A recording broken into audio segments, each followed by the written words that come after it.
दक्षिण एशिया की सरहदें इस वक्त बारूद के ढेर पर खड़ी हैं और इस आग को भड़काने का काम किया है पाकिस्तान द्वारा अफगानिस्तान के भीतर शुरू किए गए ऑपरेशन गजब लिल हक ने।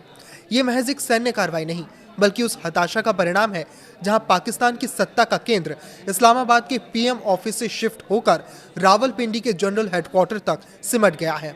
शुक्रवार की सुबह काबुल, कंधार और पख्तिया जैसे तालिबानी ठिकानों पर हवाई हमलों ने ये साफ कर दिया कि पाकिस्तान अब लोकतांत्रिक संवाद की भाषा पूरी तरह भूल चुका है और उसने एक सिक्योरिटी टेस्ट का चोला पहन लिया है।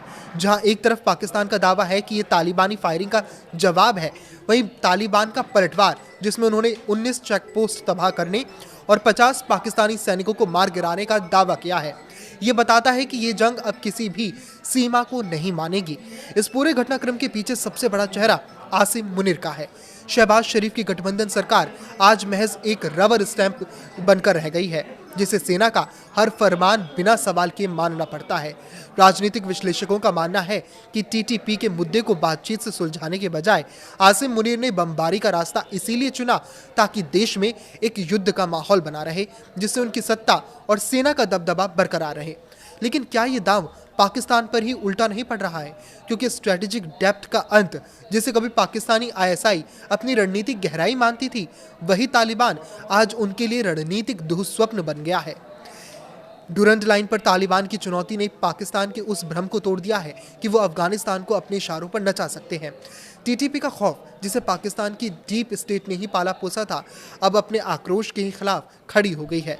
ये एक ऐसे राक्षस की कहानी है जो अब अपने निर्माता को ही निगलने को तैयार है और जातीय दरारें, पश्तून लड़ाकों और रावलपिंडी के पंजाबी नेतृत्व के बीच की वो जंग पाकिस्तान की आंतरिक जातीय फॉल्ट लाइन को इतना गहरा कर देगी कि देश का टूटना एक संभावना बन जाएगा। पाकिस्तान के पास भले ही मिसाइलों का जखीरा हो, लेकिन तालिबान के पास 45 सालों का जमीनी युद्ध का वो अनुभव है जिसने सोवियत संघ और अमेरिका जैसी महाशक्तियों को भी धूल चटा दी थी। ये लड़ाई पाकिस्तान के लिए 1000 घाव यानी वॉर ऑफ 1000 कट्स वाली साबित हो सकती है, जिसका जख्म अब खुद पाकिस्तान के शरीर पर ही पड़ने वाला है।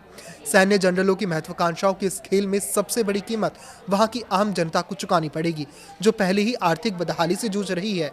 अगर ये आग इसी तरह फैलती रही तो दक्षिण एशिया का भूगोल और इतिहास दोनों के बदलने के कयास लगाए जा रहे हैं। इस पर आपकी क्या राय है, हमें कमेंट करके जरूर बताएं। लाइक करें, शेयर करें और इसी तरह जुड़े रहें। नमस्कार।